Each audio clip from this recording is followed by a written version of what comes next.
Greetings, fellow captains, and welcome back to another episode of World of Warships with the Hive Hound. And today, we're in a destroyer. Now, everyone knows Hive is clearly the worst destroyer player in the world.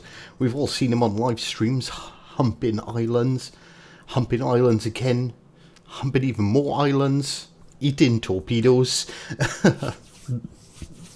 But they are incredibly difficult to play on stream when you're trying to...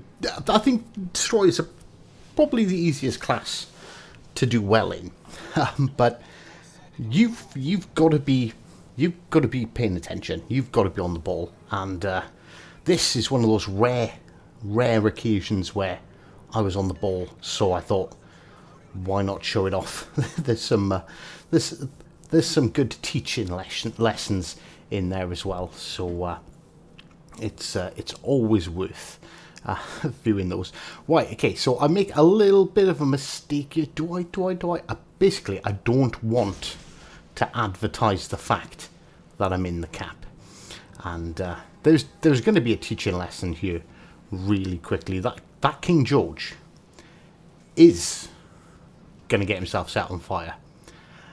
He's only going to get one fire, but he's going to put that fire out and damage con. So, right. So the situation is now, we know where we are. We know where their destroyer is. Their destroyer doesn't know where we are. And, okay, alright. There we go. Now he does. And there, we score a hit on that King George, who burnt a damage control for a single fire. I didn't notice at the time. I wasn't paying attention. I was engaged into a gunfight with this Gate, who's clearly firing torpedoes because it took him so long to get that salvo off, and he's realised this is not a gunfight he's going to win, so he's trying to smoke up. I am getting some assistance from a cruiser there, and if you noticed, I didn't, and I was as surprised as you were. There, that was a kill. That was that King George. And yeah, don't put out one fire, especially if you think or know there's a DD around. Do not use your damage control ability, because that's how little scrub lords like me get double kills. So, situational awareness. Right, okay, so we can see where our indicator is pointing. We've just killed one DD. We've killed one battleship, so we've scored the first 2 kills for our team. We know their DD has to be in this cap, and he's clearly just left this cap. Now, I'm going to play a little bit safe here, because we can clearly see there's a Molotov right there. We're going to fire some torpedoes in the general direction of that DD. Maybe he'll turn around and eat them. Maybe he won't. But it's more of an area of denial. He's going to know, yep, there's a DD in here, and he knows roughly where I am, so it's probably not a good idea to go back in and try and push him. So I'm paying attention to the map. We're looking just to see, right, our torpedoes are just leaving. The indicator's still in the same direction, so he's going to know. It's quite likely he's going to see them. So we're using this island just to keep us hidden from that Molotov. We did spot an Atlanta out there as well. And you don't want to be stuck between an Atlanta and an Arizona. That's where we'd be looking. We're like, right, okay. So DD's over there. We try and warn our teammates. We loaded up AP just in case that Molotov decided to push, so that meant our first salvo was pretty useless against that Icarus, but damage is damage, and it all helps. And luckily, like I said, I've got that cruiser support out here as well. The Icarus is not gonna win this battle, not at all. He's trying to smoke up. He does smoke up. Cruiser pumps a couple of shots into him. I score some more damage, and he outruns his smoke screen, and he's still in broadside. So clearly he's getting torps on. So we're going to get a little shuffle on you, get out of it, and pick up kill number 3. Now, teaching lesson number 2. Turn in to guns firing at you in a destroyer. I don't know why, they expect you to turn away. If you turn in to their shots, they miss way more often than when you turn away. So you see, we're turning away now. And the shots are they're a little bit closer. They are. So yeah, turning into it's not always the right move to turn away. Sometimes turning into shots, being technically unpredictable because everyone runs away from being shot at. And that's the Atlanta. We fire a salvo over the hill, hoping we clip him, maybe set a fire, because he is by far the biggest threat to us. So we're looking pretty clear on this side. Everything's going fairly well. We have lost 1 destroyer. They're down 2 destroyers and a battleship.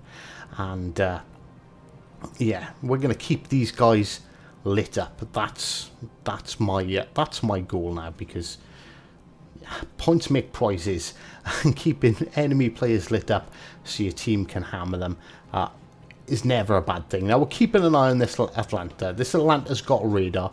We're asking our team, can you please focus that Atlanta? And then I noticed the Atlanta is taking shots at someone. Now, teaching lesson number 3. I'm in a DD. That Atlanta should turn his guns and should be doing his damnedest to kill me.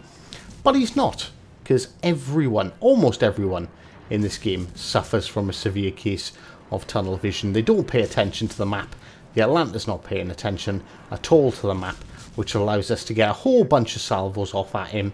And, okay, we don't kill him, but we score a little bit of damage and we assist. Nelson was paying attention and took shots at the biggest threat, or at least the biggest threat to him, which is me. But fortunately, we dodged that salvo. Now, I'm in a pretty safe position here. Nothing, although I'm spotted, nothing can really see me. So we're going to open up our guns and we're going to help our team by harassing that Colorado. You never know. It could be that few hundred damage, that fire that you set can save your teammates. So don't think just because you're in a DD, don't use your guns. Use your guns. Just use your guns wisely when you're not in cover, or when you know the enemy are focusing another team, or one of your teammates, another target. And when it's safe to do so, you definitely 100% want to be using your guns. So this has gone exceptionally well for our team. Unfortunately, my friendly players over at C aren't really making much in the way of progress. They're chasing that Nelson. How our friendly DD, because I was paying attention to where the enemies were on the map, not our friendlies. How he got himself right round the back of the Nelson there, around that island, and didn't cap A is anyone's business. But I'm pretty sure that score and that playstyle of trying to hunt battleships will be reflected in the final scores. And so we're defending a base, and again taking out. Okay, we don't take out, we get a bit of assistance, but we most certainly do damage a lot to the enemy destroyer. And as we've pointed out in previous videos, damaging destroyers makes a difference. So we're going to help with this Ismail. Ismail has damaged 1 damage con. That's a bit stupid when you know you're within close proximity of a smoke screen that has a destroyer spamming HE at you. There we go, another fire. And we're up to a fairly respectable 50,000 damage already. There we go, second fire. Yeah, this is not going well for the Ismail. This is obviously helping our team. His hit points are slowly diminishing. His heals are slowly diminishing, and obviously he's made the right choice. He has turned away from the smoke screen, because torpedoes come out of smoke screens. But we're just going to sit here and farm a little bit of damage, or as much as we can, on this guy before the team finishes him off. So far 17,000 damage to the Ismail with our guns and our fires. Our smoke screens run out, but we don't care at this point. It's the last ship left alive. Chances of him turning around to shoot at us with so many other targets is pretty much impossible. Are we going to score 20,000 damage on the Ismail? Oh, we're close. We've set another fire, taking our total up to 6, and there we go. 20,000 damage to him. He's gone. He's done. He is out of there. And so we score 70,000 damage, get 9,000 base XP, 160 hits. Only one hit with the torpedo, but a double strike and first blood. 4 kills, 6 fires, 5 defends. And that actually was 3,000 base XP, but I forgot to save the end plates. So, until next time, take care.